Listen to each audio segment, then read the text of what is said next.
নিজেকে সত্যিই খুব লাকি পার্সন মনে হচ্ছিল এই কেকটি যখন অর্ডার পাইছিলাম তখন। আসলেই তো লাকি পার্সন, তা না হলে কি এরকম সিনিয়র একজন পার্সনের অর্ডার আমি পাই বলেন।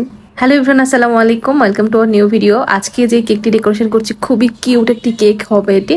তো প্রথমে আমি কেকটিকে কিন্তু কাভার করে নিয়েছি হোয়াইট কালার ক্রিম দিয়ে, তারপর একটু এরকম চকলেট গানাশ দিয়ে নিয়েছি। এরপর দেখেন কিউট কিউট কিছু হচ্ছে রেড মেরন কালারের হচ্ছে গোলাপ বানাই দিব। আর গোলাপগুলো কিভাবে বানাচ্ছি আমি কিন্তু ভিডিওতে দেখাই দিচ্ছি ডিটেলস। আর এই কালার এবং এই গোলাপ বানানোর ভিডিও আমি অলরেডি পেজে শেয়ার করেছি কিছুদিন আগে, অনেকেই আপনারা দেখেছেন। তো যেটা বলছিলাম আর কি, যে হ্যাঁ আমি সত্যি অনেক লাকি পার্সন, তা না হলে এরকম একটা সিনিয়র পার্সনের অর্ডার আমি পেতাম না। তো যেটা হয়েছে, কেকটি মূলত অর্ডার করেছিলেন যিনি, তিনি হচ্ছে আমাদের নওগাঁর মানে আমাদের বেকিং সেক্টরের খুব সিনিয়র একজন পার্সন। আপনারা মোটামুটি অনেকেই চেনেন তাকে।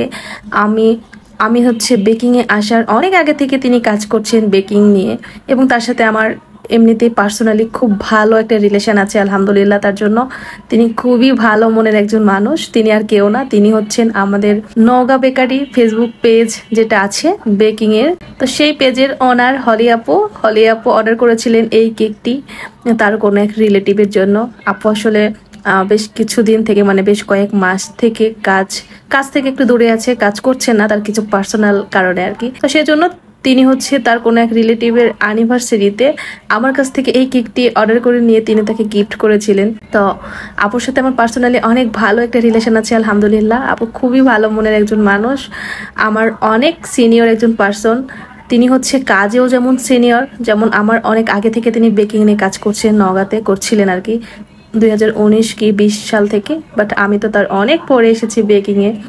তো তিনি আমার হচ্ছে কাজেও যেমন সিনিয়র, ঠিক তেমনই বয়সেও কিন্তু অনেক সিনিয়র। তাকে অনেক বেশি রেসপেক্ট করি আমি এবং তাকে অনেক বেশি পছন্দ করি। তাকে পার্সোনালি আমার খুব বেশি ভালো লাগে আলহামদুলিল্লাহ। তো শুধু তিনি না, আমার হচ্ছে নওগাঁতে যারা বেকিং নিয়ে যারা কাজ করছেন বা যারা আমার সিনিয়র পার্সন আছেন, বেশ কয়েকজনের সাথে আলহামদুলিল্লাহ খুব ভালো আমার রিলেশন আছে এবং ইনশাল্লাহ খুব ভালো রিলেশন থাকবে। তো তাদের মধ্যে এই আপুটা একজন। তো যাই হোক, আপুটা হচ্ছে আমার কাছে কেক অর্ডার করেছিলেন বেশ কয়েকদিন আগে। তো ভিডিওটি আসলে শেয়ার করা হয় নাই, সেজন্য আজকে শেয়ার করছি।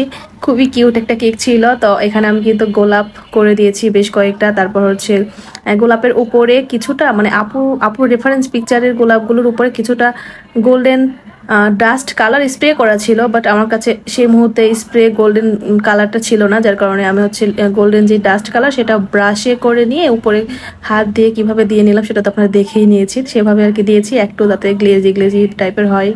তো তারপর আমি হচ্ছে পাতা দিয়েছি, তারপর স্টার নজেল দিয়ে হচ্ছে কিছুটা এরকম ট্যাপ করে দিয়েছি। তারপর সেটার উপরে সুগার বল দিয়েছিলাম, আর এক সাইডে তো এরকম গোল্ডেন লিপ আর বেশ কিছু সুগার বল গোল্ডেন এবং হোয়াইট কালার দিয়ে নিয়েছি। আর সবশেষে কেকের নিচে চারো সাইড দিয়ে ছোট্ট স্টার নজেল দিয়ে একটা বর্ডার লাইন দিয়েছি। আর অ্যানিভার্সারির যে উইশ লেখাটা সেটা আমি হচ্ছে চকলেট পেস্টের উপর লিখে নিয়ে কেকের বোর্ডে এভাবে সেট করে দিয়েছি। দিয়ে কিন্তু দেখেন কিউট একটা কেক কমপ্লিট হয়ে গেছে। বাট দুঃখের বিষয় হচ্ছে এই কেকটির যে অরিজিনাল সৌন্দর্য সেটা কেন জানি আমি কিছুতেই ভিডিওতে নিয়ে আসতে পারিনি, ছবিতে নিয়ে আসতে পারিনি। সরাসরি আমার কাছেও মাশাআল্লাহ খুবই ভালো লাগছিল। আর আপু আলহামদুলিল্লাহ এত সুন্দর একটা রিভিউ দিয়েছে, তার রিভিউটা আমি স্ক্রিনে দিয়ে দিলাম। আপুদেরও নাকি খুব বেশি পছন্দ হয়েছে আলহামদুলিল্লাহ, কারণ একজন সিনিয়র বেকার্সের কাছ থেকে আরেকজন বেকার্স এইরকমের একটা রিভিউ পাওয়া যে কতটা ভাগ্যের ব্যাপার আলহামদুলিল্লাহ। মানে যারা হচ্ছে বেকিং নিয়ে কাজ করেন তারাই বুঝবেন এটার মর্ম কি। আলহামদুলিল্লাহ তার জন্য তাদের অনেক বেশি ভালো লাগছে, এটাই আমার কাছে অনেক বড় একটা পাওয়া। তো লাস্টে এই তো ফাইনাল লুক দেখাই দিলাম। কেকটি আপনাদের কার কাছে কেমন লাগছে অবশ্যই জানাবেন। সবাই ভালো থাকবেন, আমার জন্য দোয়া করবেন। আল্লাহ হাফেজ।